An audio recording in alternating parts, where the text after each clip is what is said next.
fraction. Maybe at the end of this, I'll maybe talk about it again, making sure that everybody is inside here, so you can see it. So I need to know what is the problem. If you just lifting this chair, lift.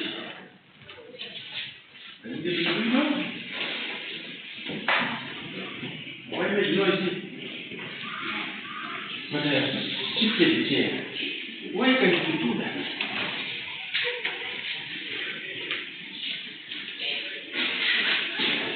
Okay, so the issues of demand, which is the subject of your assignment, was, I think, to me, was well covered. I went over it last time we met. So I'm confident, unless you have further questions, but I'm confident that on the demand side, we covered it quite well on the demand side. Okay? So now, before I go to the elasticity concept, maybe let's go on the supply side.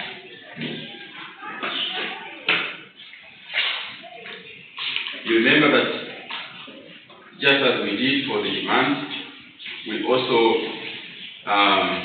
did a short look at the supply side.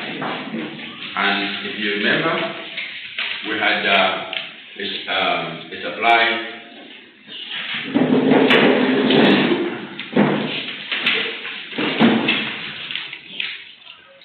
and then we had the supply guide. This one here. Right? This one was derived from the shade. That's what we need. And we learned that the supply curve slopes from the right to the left. Okay? And I also explained what this means.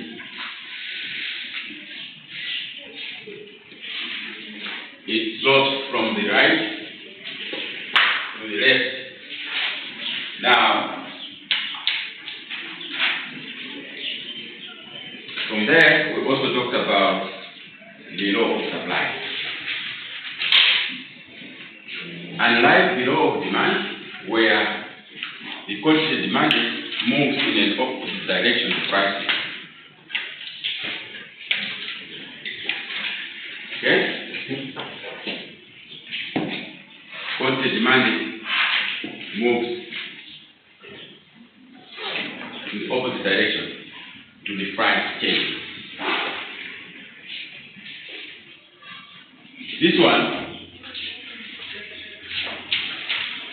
the law of supply,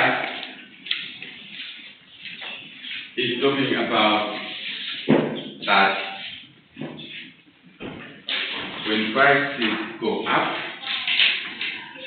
the quantity supplied goes up, and vice versa. So when we are saying vice versa, what we mean is that when the prices go down, the quantity supplied also goes down. That's the supply issue. And you remember the example I gave of the family which is living in Mandazi, and we had quantities, we had price, and then we had quantity.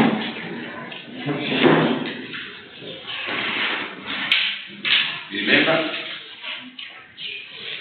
And we said that, for example, if the price of mandazi is 50 kwacha they will probably want to supply maybe 100.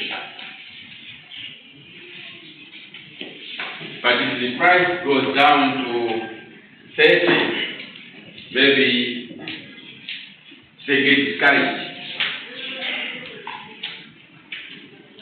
So they supply maybe 60. At 20 quarter, they will supply maybe 20, like that. Because they get discouraged. Somebody who is selling or supplying something usually gets attracted by the profit,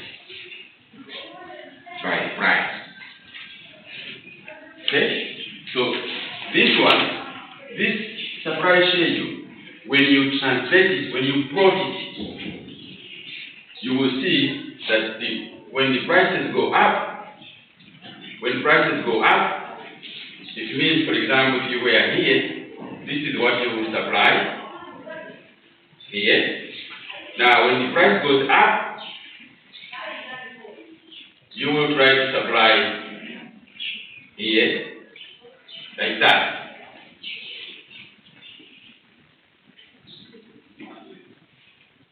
We are just plotting this here. Okay? So when prices go up, the quantity supply becomes more. That's what we need. And that's what the supply side of things tell us. So the law of supply is that when the price goes up, quantity supply goes up. When the price goes up, quantity supply goes up. When the price goes down, quantity supply also goes down.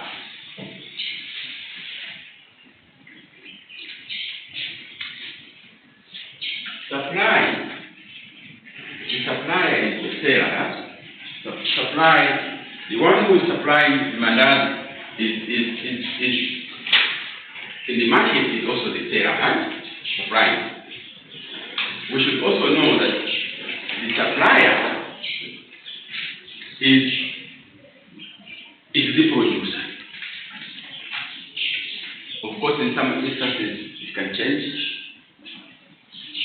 but for simplicity, this person is actually the one who is producing those mandats. Of course, you can have a situation where maybe somebody order and then resell. Okay? That is also true. But in most cases, the supplier is the producer. So let me not confuse you on that issue. But let's just say the law of supply tells us that human beings want more if they can. So if the price goes up, there will be that edge to make more, to produce more, or sell more. Human beings, remember, economics is about the study of human beings and how they allocate limited resources to meet unlimited wants. So when the opportunity to make more, human beings have that instinct to try to make more.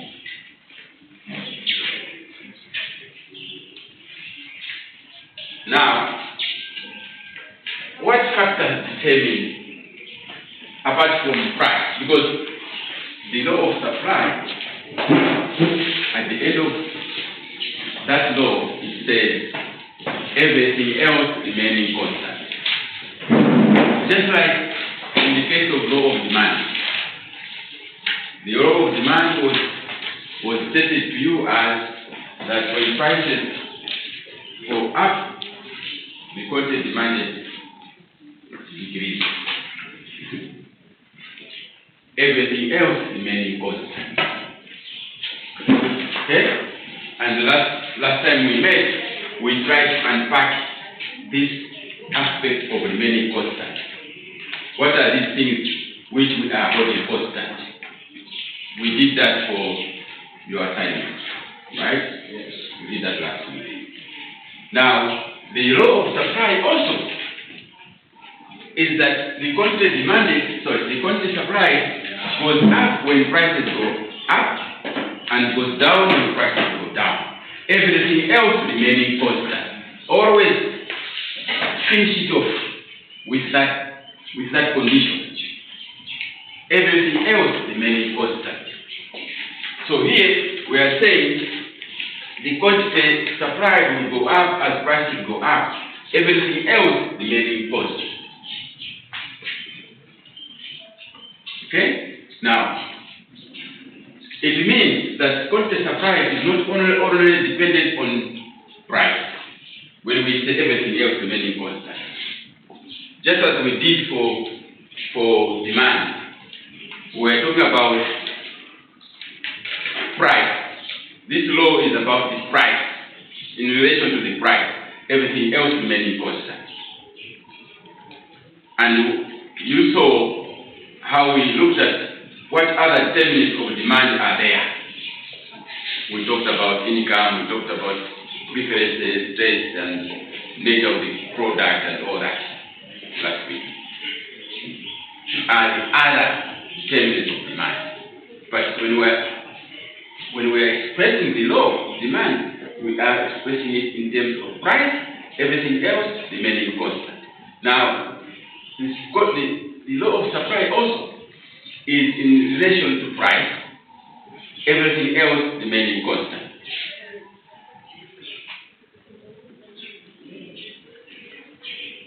Okay?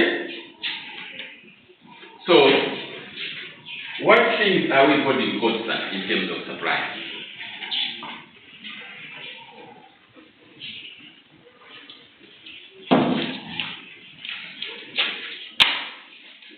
What things are we holding constant? Come on. I'm sure as you are reading and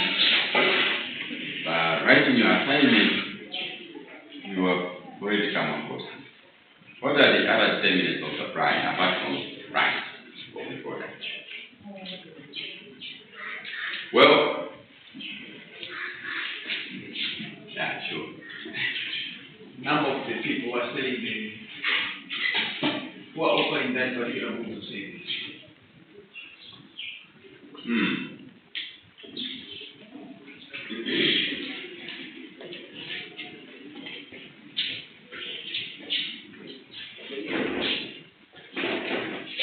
I don't know.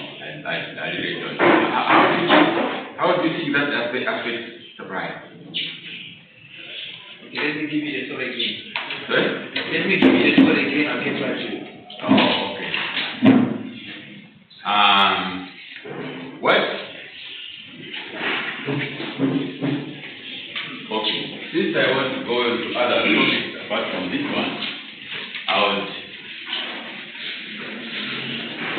maybe we list them together. So, what are the other determinants of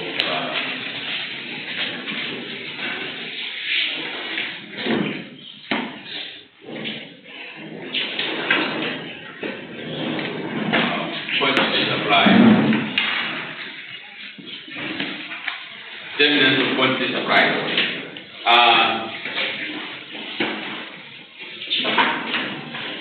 One is the price of other products.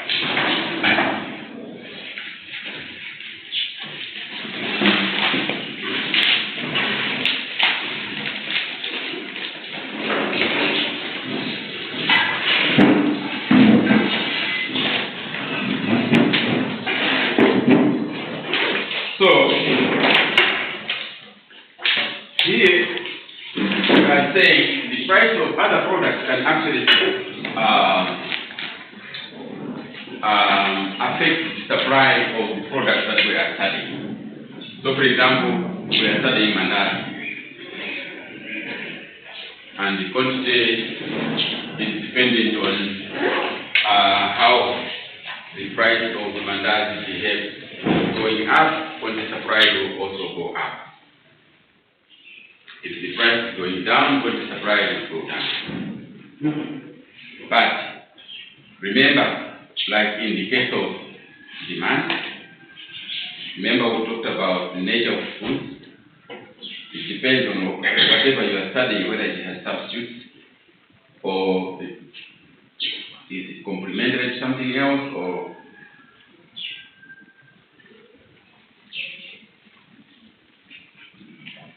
subjected to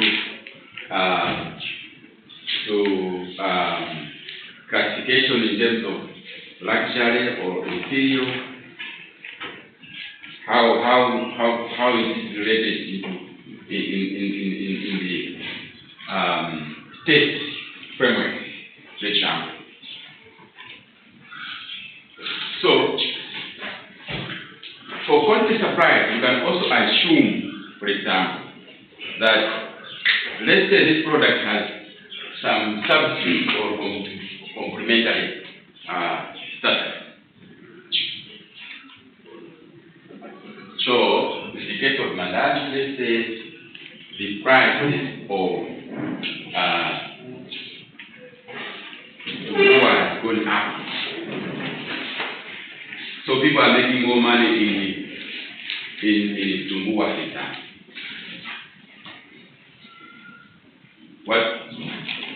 Looking at the behavior of human beings, what do you think will happen?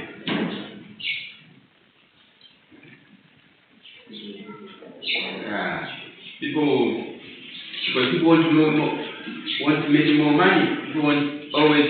That's what we say, that human beings are like that. They will want to make more.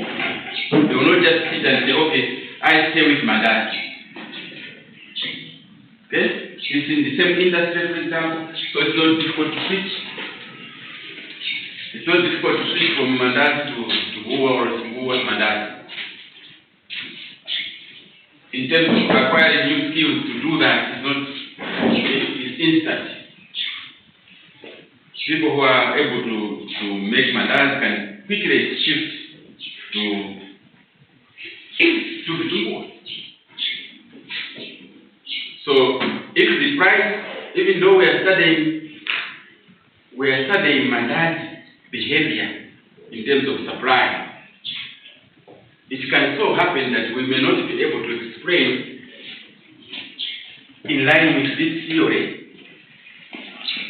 This theory might not be relevant or might be defeated or might malfunction when we look at the behavior of supply. Supply has suddenly reduced, and yet the price at the market has not changed. Remember, these quantities are changing because prices are changing. The quantities are changing because the prices are changing. But you will find in a situation where the price has not changed. So if the price has not changed, you cannot expect a change in quantity. But it can happen in a situation where the price has remained the same, but the quantity is changing. So you have to explain.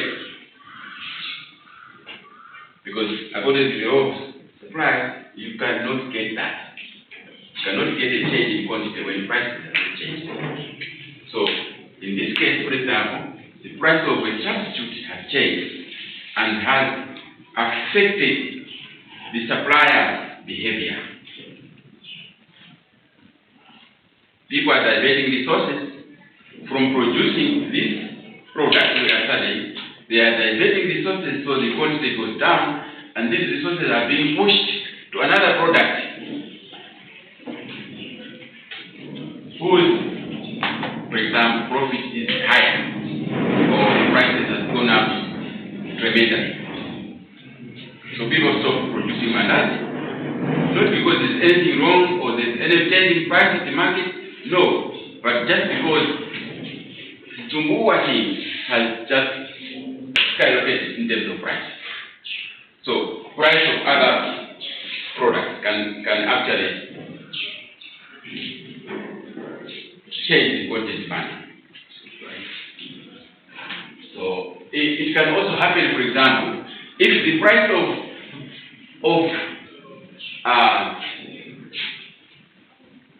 Zitumbua has gone terribly bad. Remember, we are studying Mandazi, we are not studying Zitumbua. Okay? You should always be careful when you are analyzing these things, even in your analysis. Make sure you have a reference point for which the argument makes sense. Have a reference point for which the argument that you are going to make makes sense.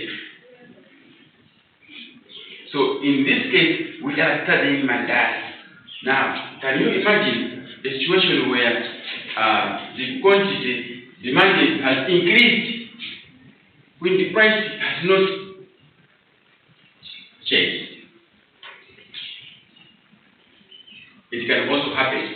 In this case, unlike the previous example I gave, in this case, it means the price of Mandazi has become so bad. Sorry, the price of Zitumbua has become so bad that people are running away from it.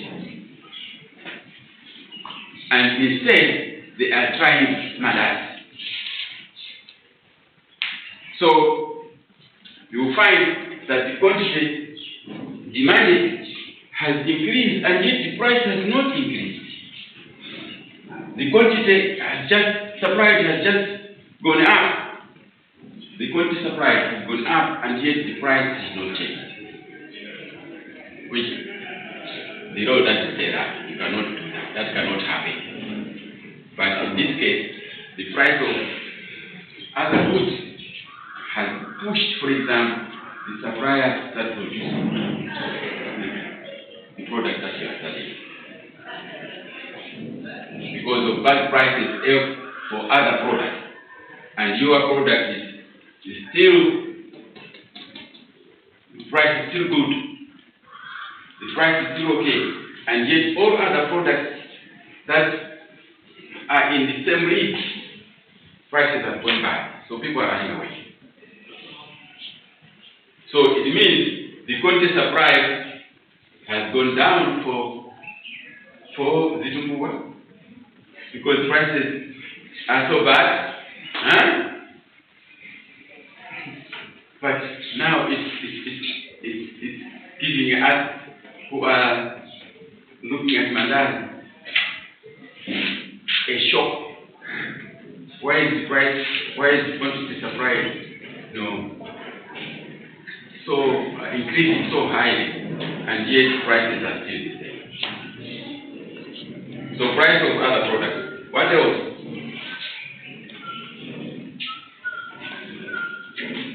What else do you think would determinant of supply? Yeah.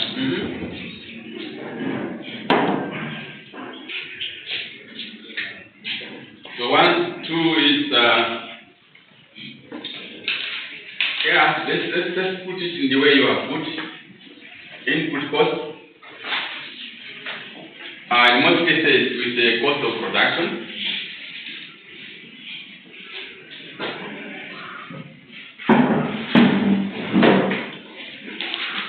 That can also determine the quantity supply.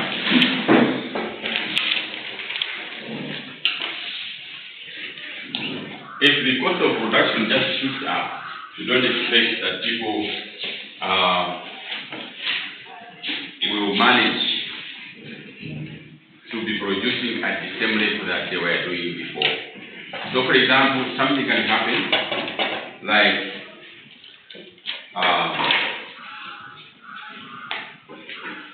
in our case, maybe you can let's stick to Mandazi. Even though I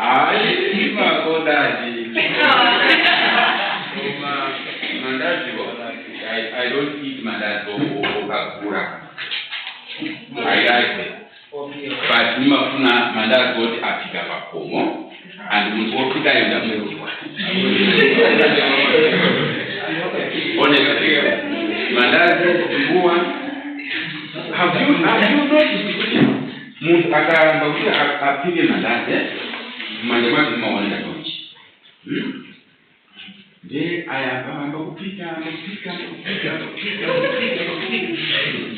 After amaliza ntchito iyi mumakalanga tundu manja.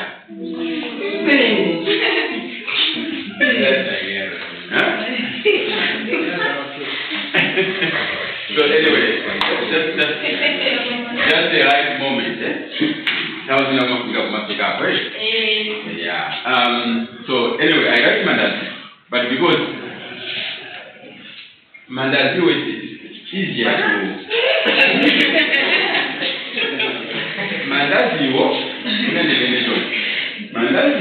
it is easier to give substitute.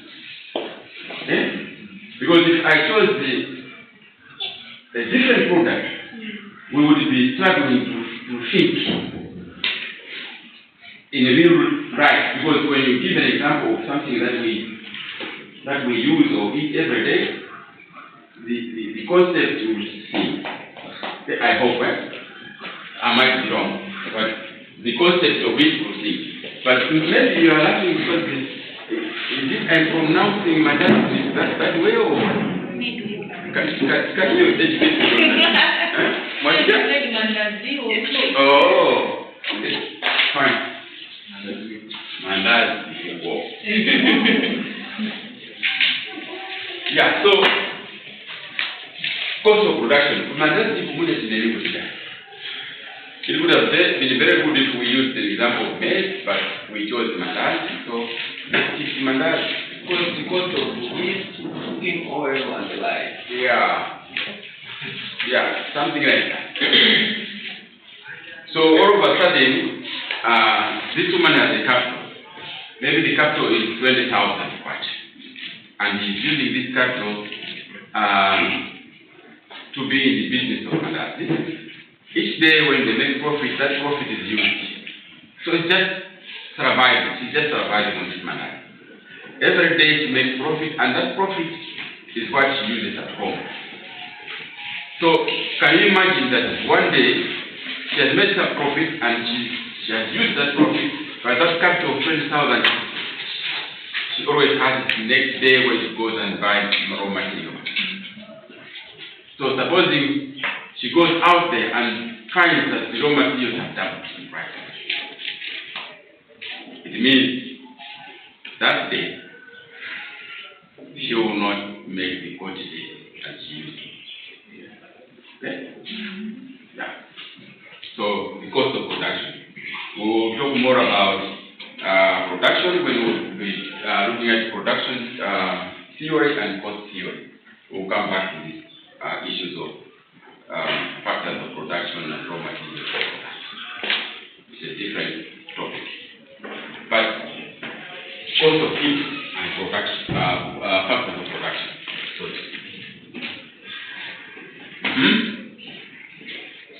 Any other? How about tax and subsidies? Okay.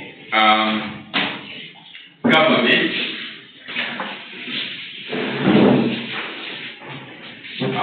Let's say just the government intervention.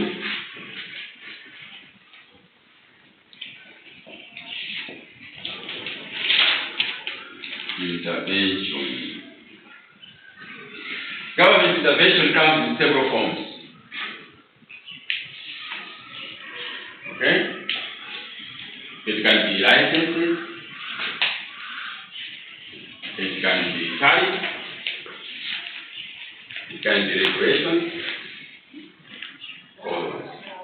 I hope you know the differences. Licenses is basically paper, permission. So for example, if the government says from now onwards, you should get a license or certificate for you to be allowed to produce mandazi. Okay? Yeah, it can happen. It doesn't just make sense because we are talking of mandazi. You start thinking, come on, how can the government, regulate the production of mandazi? But if we had another example, you will see that it is good. So there are some products where the government will require that you are certified or that you have the license. And for you to get the license, there are conditions. That's why we're talking about you are certified. So you cannot get a license if you don't meet certain conditions. Okay, so government regulation can be in that form. So government intervention, it can be regulation.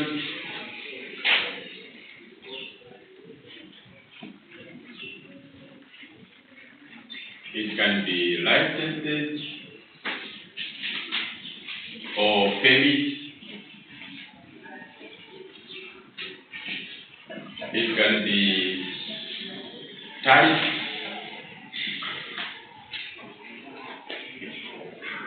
It can be subsidies.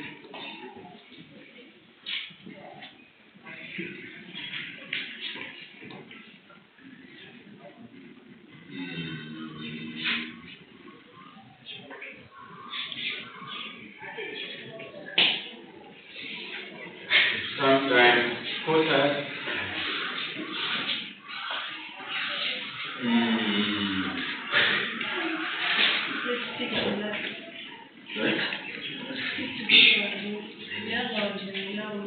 Oh, the other ones you can discover them yourself. Okay, very good. She's saying don't bother listing more. Let's have this and then. The other ones, like when you just mentioned water, really my head started boiling. So that means the head is boiling. Yeah, okay, fine. So anyway,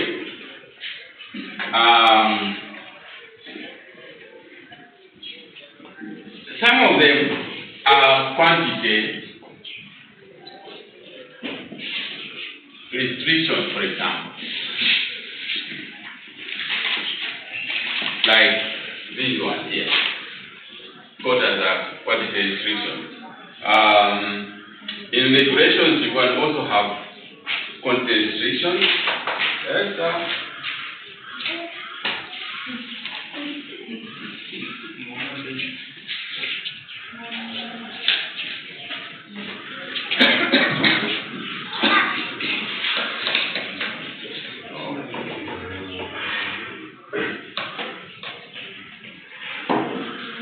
Yes,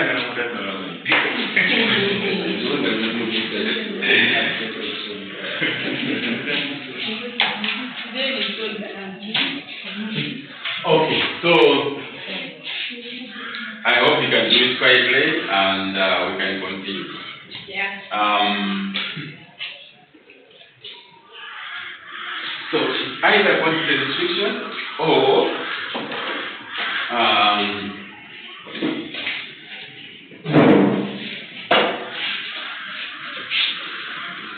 price. Some are price distortions, so to speak.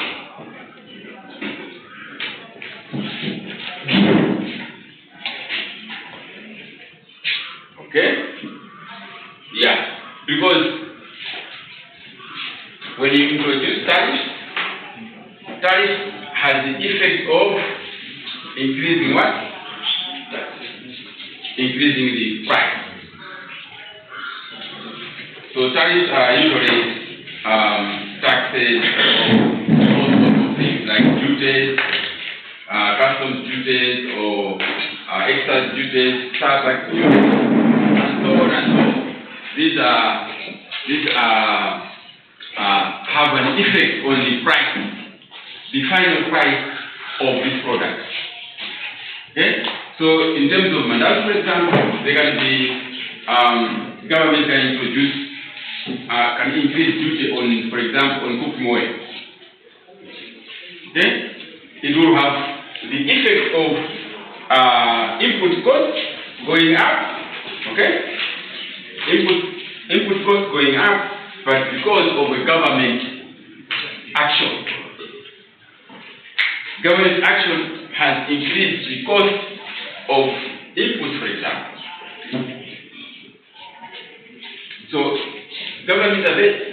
observation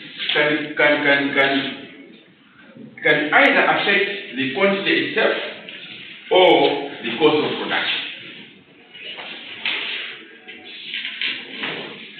So, which we cannot explain in terms of increase in price of mandazi, but the action have either meant that the producer either has to absorb the cost or pass it on. Now, in a free market where no single supplier can set prices, no single producer, no single person who is selling mandazi can set the price, what will happen is that some people just drop off, leave the market, leave this industry, and do something else. If they had a way to stay on, they would stay on only if they could increase the price of mandazi, so they can still make money. Because this government intervention that the cost of production has gone up so much that they are not able to make money doing it.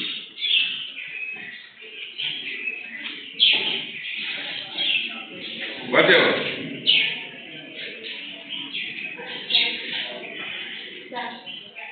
What about Yeah. I mean, good. I was going there. That's nice. So, technology.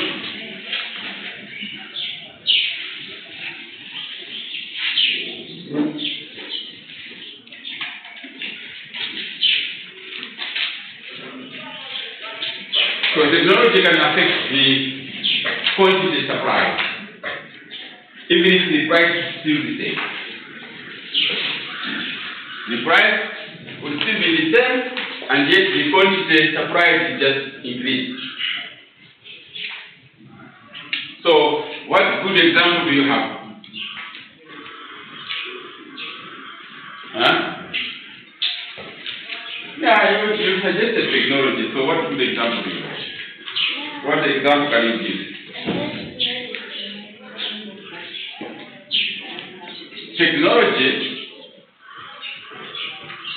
Technology is something that is used for production or for doing something. I don't know, maybe something. You guys who Google a lot, can you Google what does technology mean? Okay? What does technology mean? Anyway, it's a way of doing something. I'm explaining it the way I can as a Malawian. I don't know. What is technology? Technology, maybe, I don't know, Russo or what? No. That's the key word. Zamakono. Zamakono. Technology means Zamakono. I don't know. I don't think Zamakono. I think it's technology is the way you, it's a system, eh? Yes. So anyway, my job is not to be good at dissecting this term, but I think to show you that what technology is for us in economics, it just means the way things are being transformed. Transformation.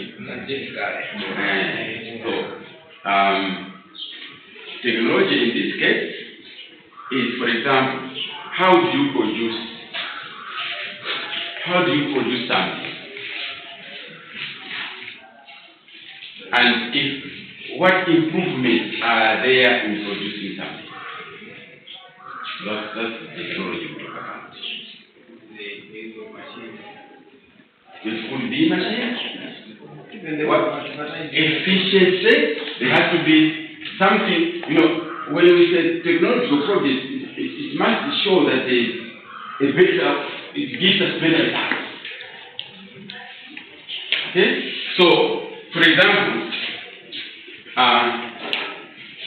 we can have a technology where we have 1 acre of land and we are producing maize. Okay? And the technology that we have is a hoe. Okay? A hoe and some seeds that we put in it. That's the technical way you are producing the maize. So we can have an improved technology in the sense that maybe we are planting higher yielding maize seeds. It means there has been some technology. So the seed that we are planting now is producing more per acre than the seed we were planting before. So improvement in seed technology or in seeds, high yielding seed, if we adopt that, it means we have adopted a new technology. So don't just look at machines and it's the process, it's the technique which has improved or changed. So technology can be seed improvement, it can be even mechanizing. So for example, from using a hoe and an axe, we are now bringing in a tractor. So we're doing it faster, save a lot of time, and so on and so on. So if you had 1 acre of